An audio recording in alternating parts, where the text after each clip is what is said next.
दोस्तों, क्या आपको ये पता है कि हमारे देश में गरीब किसको कहते हैं?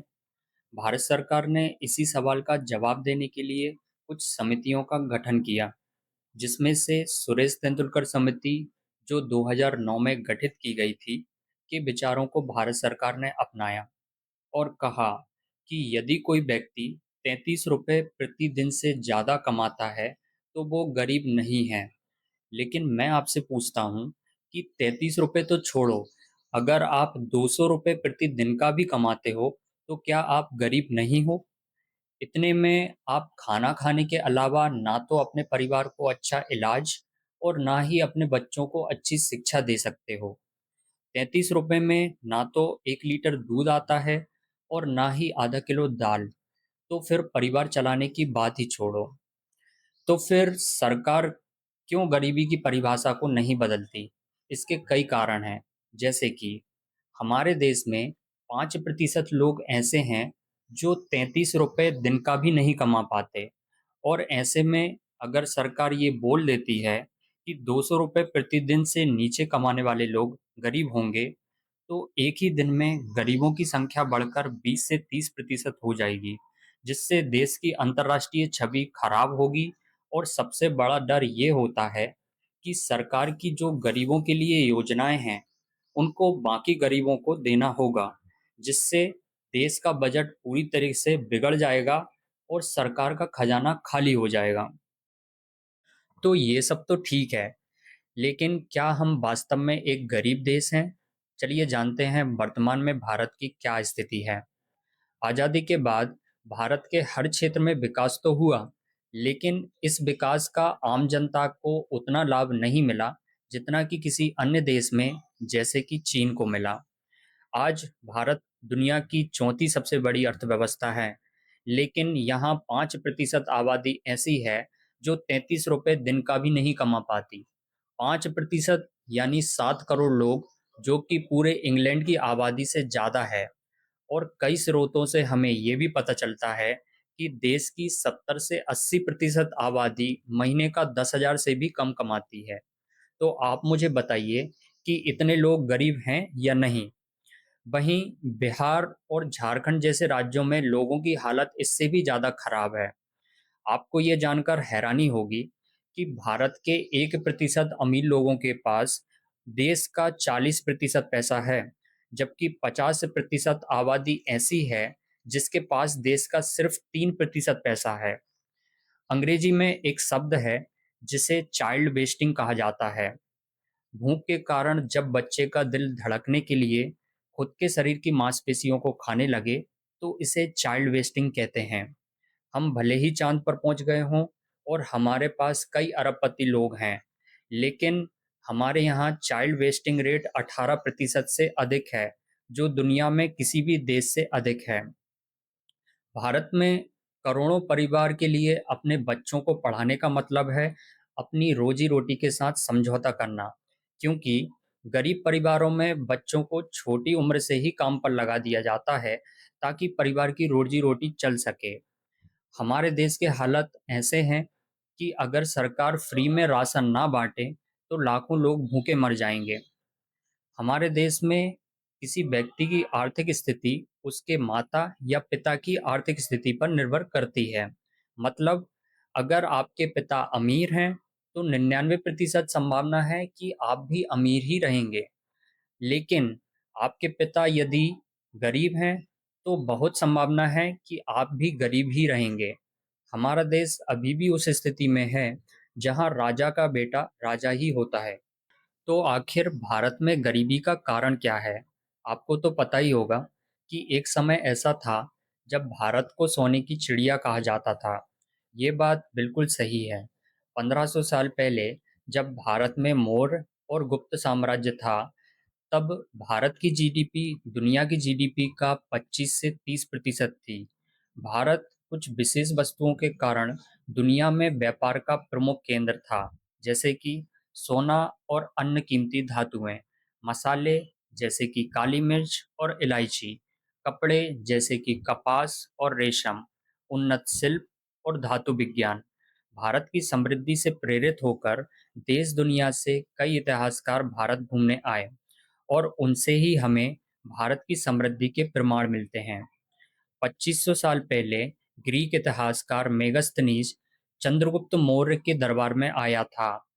उसने भारत पर एक किताब लिखी जिसे इंडिका कहते हैं। इसमें उसने लिखा कि भारत की कृषि बहुत उन्नत थी और पाटलिपुत्र जैसे शहर काफी विकसित और सुनियोजित थे। इसी प्रकार चीन और अन्य अरब देशों से आए कई इतिहासकार जैसे कि अल-बरूनी, इब्न बतूता, फाहियान, इन सभी ने भारत को काफी समृद्ध और ज्ञान का भंडार बताया। तो इतना खजाना होने के बाद भी ऐसा क्या हुआ जिसने 1947 तक भारत को पूरी तरह से निचोड़ दिया? ऐसा नहीं है कि ये सब एक झटके में हो गया। गुप्त साम्राज्य के पतन के बाद भारत कई छोटे-छोटे राज्यों में बँट गया और जाहिर-सी बात है कि ये सभी राज्य एक दूसरे से प्रतियोगिता तो करेंगे ही और हमेशा युद्ध की स्थिति बनी रहेगी। इससे केंद्र में कोई शक्ति नहीं होने से व्यापार के रास्ते असुरक्षित होने लगे, जिससे भारत की अर्थव्यवस्था प्रभावित होने लगी। यहाँ तक तो सब ठीक था, लेकिन जब भारत पर विदेशी शासकों के आक्रमण होने लगे, तब भारत का बुरा वक्त चालू हुआ। मोहम्मद बिन कासिम, महमूद गजनबी, मोहम्मद गौरी से लेकर चंगेज खान तक एक के बाद एक आक्रमणकारों ने भारत को बहुत लूटा और भर-भर के सोना ले गए। महमूद गजनबी के 17 आक्रमणों में सोमनाथ मंदिर का आक्रमण सबसे बड़ा था, जिसमें 50,000 चालुक्यों की हत्या की और कई दशकों से जो खजाना सोमनाथ मंदिर में जमा था, उसे लूट लिया गया। उसके बाद सन 1739 में ईरान के एक शासक नादिर शाह ने भी भारत पर आक्रमण किया और ऐसा कहा जाता है कि इस लूट के बाद पूरे ईरान को 1 साल तक धन की ज़रूरत नहीं पड़ी और 1 साल तक लोगों को टैक्स से राहत दे दी गई। इस लूट में विश्व प्रसिद्ध मयूर सिंहासन और कोहिनूर का हीरा शामिल था। इसके बावजूद भारत अभी भी अमीर था, लेकिन भारत का असली पतन शुरू हुआ जब अंग्रेज भारत आए। अंग्रेजों ने भारत को दोनों तरफ से अपंग बना दिया। उन्होंने न सिर्फ भारत से कच्चा माल और बेशकीमती धातुएं बहुत सस्ते में इंग्लैंड भेजना शुरू किया, बल्कि इस कच्चे माल से वस्तुएं बनाकर भारत में ही बेचना चालू कर दिया, जिसने भारत में स्थापित उद्योगों को खत्म कर दिया और भारत पूरी तरह से विदेशी आयातों पर निर्भर हो गया। अंग्रेजों ने किसान और व्यापारियों पर बहुत टैक्स वसूला और लाभ का एक बड़ा भाग इंग्लैंड को भेज दिया जाता था। 200 सालों के अंग्रेज के राज्य ने भारत को दीमक की तरह खोखला कर दिया। सन 1700 में जहां भारत की जीडीपी दुनिया की 24% थी, 1947 तक वह 3% रह गई। लेकिन इसके बाद भी भारत के पास 78 साल थे विकसित होने के लिए, लेकिन हमारी स्थिति में बहुत कम सुधार हुआ। जबकि 1947 में जब भारत आज़ाद हुआ था, तो भारत की अर्थव्यवस्था 0.027 ट्रिलियन डॉलर थी और चीन की अर्थव्यवस्था 0.03 ट्रिलियन डॉलर थी। मतलब भारत और चीन की हालत एक जैसी थी। तो फिर हमने ऐसी क्या गलतियां की कि चीन एक सुपर पावर बन गया और हम अभी तक पीछे ही रहे। आज़ादी के बाद से भारत अनाज के मामले में पूरी तरह से आत्मनिर्भर हो गया और हम ज़रूरत से ज़्यादा अनाज उपजाने लगे। इससे भूख से मरने वाले लोगों की संख्या काफ़ी कम हो गई और स्वास्थ्य सुविधाओं के बेहतर होने से अब जनसंख्या तेज़ी से बढ़ रही थी। और 1951 में जहां भारत की जनसंख्या 40 करोड़ थी, 1991 तक वह बढ़कर 80 करोड़ हो गई। ये भारत के लिए बहुत अच्छी खबर थी, लेकिन भारत इस जनसंख्या का लाभ लेने में असफल रहा, जिसके कारण जनसंख्या एक संसाधन होने की बजाय बोझ बन गई। आज़ादी के बाद हमने बहुत सी ऐसी गलतियां की जिसने भारत को आगे बढ़ने से रोका। जैसे कि भारत में भ्रष्टाचार और लाइसेंस राज इतना जटिल हो चुका था कि लोग सरकारी दफ्तर में जाने से ऐसे डरने लगे जैसे कि कोई पुलिस स्टेशन में जाने से डरता है। और कई ऐसे क्षेत्र थे जिन पर सरकार का कोई विशेष ध्यान नहीं गया और ये क्षेत्र पिछड़ते चले गए, जैसे कि शिक्षा, स्वास्थ्य और कृषि। वहीं सरकार ने निजीकरण को बढ़ावा नहीं दिया और सब कुछ अपने कंट्रोल में रखा। इससे इन क्षेत्रों में भ्रष्टाचार होता रहा और देश में कोई नवीनीकरण और औद्योगिकीकरण नहीं हो पाया। लेकिन मैं आपसे पूछता हूँ कि हमने यानी जनता ने भ्रष्टाचार के खिलाफ आवाज क्यों नहीं उठाई? क्यों हमने अच्छी शिक्षा और स्वास्थ्य की मांग नहीं की? इसका बहुत अच्छा कारण बताता हूँ। देखिए, भारत की जनसंख्या दो भागों में बटी हुई है। एक तरफ शिक्षित शहरी लोग और दूसरी तरफ कम शिक्षित गांव के लोग। तो जो लोग अशिक्षित और गरीब थे, वो कैसे अपनी आवाज उठा सकते थे? जबकि भारत की 65 से 70% आबादी गांव में ही रहती है। और शहर के लोगों ने इस विषय को इसलिए ज़रूरी नहीं समझा क्योंकि ये उनकी समस्या थी ही नहीं। शहरों में तो पहले से ही अच्छी शिक्षा और स्वास्थ्य की सुविधाएं होती हैं और जो पढ़े-लिखे लोग हैं, वो खुद सिस्टम में जाकर भ्रष्ट हो जाते थे। भारत की असली समस्या समझने वाला कोई नहीं था। भारत के गाँव पहले भी पिछड़े थे और अभी भी कोई ज़्यादा विकास नहीं हुआ है। आज भी हम अच्छी शिक्षा और स्वास्थ्य के लिए शहरों की तरफ भागते हैं। देश का ज़्यादातर विकास सिर्फ शहरों में हो रहा है। तो इसका हल क्या है? क्या हमारा देश फिर से सोने की चिड़िया बन सकता है? बिल्कुल बन सकता है, लेकिन उसकी कुछ शर्तें हैं जिनके बिना ये संभव नहीं। चलिए जानते हैं कि ये शर्तें क्या हैं। भारत की सबसे बड़ी समस्या बेरोजगारी है और बेरोजगारी के दो कारण हैं। एक तो हमारी बढ़ती आबादी है। अगर आपके पिता के पास 20 एकड़ जमीन है और उनके 4 बच्चे हैं, तो वो जमीन घटकर 5 हो जाएगी।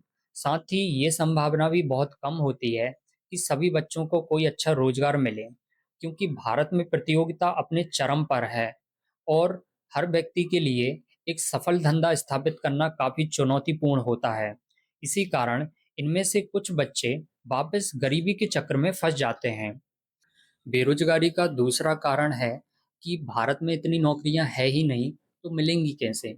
एक डेटा के अनुसार भारत में हर साल 7 करोड़ युवा किसी न किसी परीक्षा की तैयारी करते हैं, लेकिन इनमें से केवल 1% को ही नौकरी मिल पाती है। और यूपीएससी मतलब आईएएस के एग्जाम में सफलता का प्रतिशत 0.1 से भी कम है।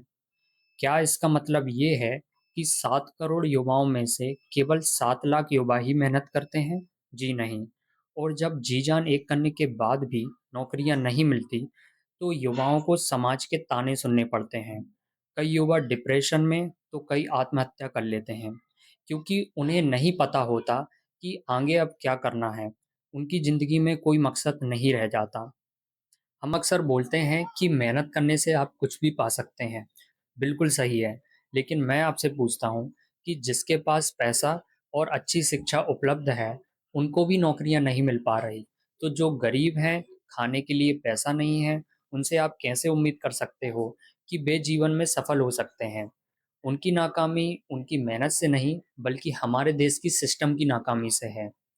तो जब असली समस्या नौकरी की है, तो नौकरियां आएंगी कहाँ से? देखिए, सीधी सी बात है, अगर आपके गांव में एक बड़ी सी फैक्ट्री खुल जाए, तो उस क्षेत्र का विकास अपने आप ही होने लगता है। एक फैक्ट्री में सभी प्रकार के लोगों की ज़रूरत होती है, जैसे कि मजदूर, पढ़े लिखे युवा आदि। तो ये बहुत ज़रूरी है कि ज़्यादा से ज़्यादा उद्योगों की स्थापना हो। दूसरा कि हमें कृषि का व्यापारीकरण करना होगा। आज हमारे देश में कृषि घाटे का काम है, लेकिन अगर हम चीन की तरह उन्नत कृषि करें, तो किसान अपने उत्पादों को पूरी दुनिया को बेच सकता है। लेकिन क्या ये बात सरकार और बड़े-बड़े अर्थशास्त्री नहीं जानते? बिल्कुल जानते हैं। लेकिन समस्या ये है कि सरकार के पास इतना पैसा है ही नहीं कि वो बड़े-बड़े उद्योग स्थापित कर सके या हर गांव में अच्छे स्कूल और कॉलेज खोल सके। हालांकि सरकारी स्कूल और कॉलेज हैं, लेकिन उनकी क्या स्थिति है, आप खुद ही जानते हैं। अगर हम 2026-27 का बजट देखें, तो ये कुल 53 लाख करोड़ का है। इसमें से 26% यानी 14 लाख करोड़ सिर्फ सरकार का पुराना कर्ज चुकाने में चला जाता है। 12 लाख करोड़ सड़क, रेलवे और शहरी विकास में जाता है। लगभग 10 से 11 लाख करोड़ देश की बाहरी और आंतरिक सुरक्षा में जाता है, जबकि 2.5 लाख करोड़ सेवानिवृत्त सरकारी कर्मचारियों की पेंशन देने में चला जाता है। अब बचा सिर्फ 14 लाख करोड़। इतने में से अब सरकार को कृषि का विकास, गांव का विकास, शिक्षा, स्वास्थ्य और तकनीकी जैसे क्षेत्रों पर काम करना है और इसमें भी कई प्रकार के घोटाले शामिल होते हैं, जबकि यही क्षेत्र देश के असली विकास के लिए जिम्मेदार होते हैं। हम सोचते हैं कि हम चीन की बराबरी कर सकते हैं, तो चलिए जानते हैं कि इन 5 क्षेत्रों में भारत और चीन कितना पैसा लगाते हैं। शिक्षा में भारत 1.39 लाख करोड़ लगाता है, जबकि चीन 61 लाख करोड़ लगाता है, जो कि भारत के पूरे बजट से भी ज़्यादा है। स्वास्थ्य में भारत 1.06 लाख करोड़, जबकि चीन 35 लाख करोड़। कृषि के विकास में भारत 1.63 लाख करोड़, जबकि चीन 31 लाख करोड़। गांव के विकास में भारत 2.73 लाख करोड़, जबकि चीन 24 लाख करोड़। टेक्नोलॉजी में भारत मात्र 50,000 करोड़ लगाता है, जबकि चीन 18 लाख करोड़ लगाता है। लेकिन इसका मतलब ये नहीं है कि पैसा कम होने से विकास नहीं हो सकता। असली समस्या पैसे की कमी नहीं है, बल्कि अच्छी योजना और योजना बनाने वालों और उनको जनता तक पहुंचाने वालों की है। जब तक हम थोड़े से लालच के चक्कर में भ्रष्ट और अंगूठा टेक नेताओं को गद्दी पर बैठाते रहेंगे, तब तक हम कभी भी विकास नहीं कर पाएंगे। हमें दूसरे देशों, खासकर चीन के विकास मॉडल का अध्ययन करना चाहिए। भारत के विकास में सबसे बड़ा रोड़ा तो ये है कि कोई भी सरकारी काम रिश्वत के बिना और टाइम पर नहीं होता। ये बात आप लोग भी बहुत अच्छे से जानते हैं कि भले ही मोदी जी बोलते हैं कि ना खाऊंगा ना खाने दूंगा, लेकिन ऐसा बिल्कुल नहीं है। मोदी जी भले ही नहीं खाते हों, लेकिन हर सरकारी ऑफिस में चपरासी से लेकर कलेक्टर तक बहुत रिश्वत लेते हैं और छोटे से छोटे काम के लिए कई दिनों तक ऑफिस के चक्कर काटना पड़ता है। तो अगर देश की जनता इन सब में उलझी रहेगी, तो कैसे देश का विकास होगा? दूसरा कि हमारी योजनाओं में सबसे बड़ी कमी ये है कि हम शिक्षा और टेक्नोलॉजी पर बहुत कम खर्च करते हैं और जब तक भारत प्रौद्योगिकी और विनिर्माण में पीछे है, तब तक भारत कभी भी विकसित नहीं हो सकता। कुल मिलाकर बात ये है कि भारत को विकसित होने के लिए इन 6 क्षेत्रों पर विशेष ध्यान देना होगा। पहला, पढ़े लिखे और ईमानदार राजनेताओं को ही वोट दें, इससे हमारा भविष्य अच्छे हाथों में रहेगा। दूसरा, भ्रष्टाचार को रोकने के लिए बहुत ठोस कदम उठाने होंगे और सरकारी कामों को ज़्यादा से ज़्यादा डिजिटल करना होगा, ताकि कामों में कम से कम हस्तक्षेप हो और जनता का काम समय से पूरा हो सके। तीसरा, कृषि में सुधार, ताकि हम हमारे किसानों को एक स्वाभिमान भरा जीवन दे सकें। चौथा, जनसंख्या पर नियंत्रण, जो कि जनता को ही करना है। इससे देश को तो फायदा होगा ही, साथ ही हम हमारी नई पीढ़ी को गरीबी के चक्कर से बाहर निकाल सकते हैं। पांचवा, शिक्षा में क्रांतिकारी बदलाव, जिससे देश युवा शक्ति का उपयोग कर सके। और छठवां, टेक्नोलॉजी में निवेश और उद्योगों की स्थापना, जिससे भारत चाइना और अमेरिका जैसी महाशक्ति बन सके। यदि आपको ये वीडियो अच्छा लगा तो इसे लाइक और शेयर करें और इस चैनल को सब्सक्राइब करें। धन्यवाद।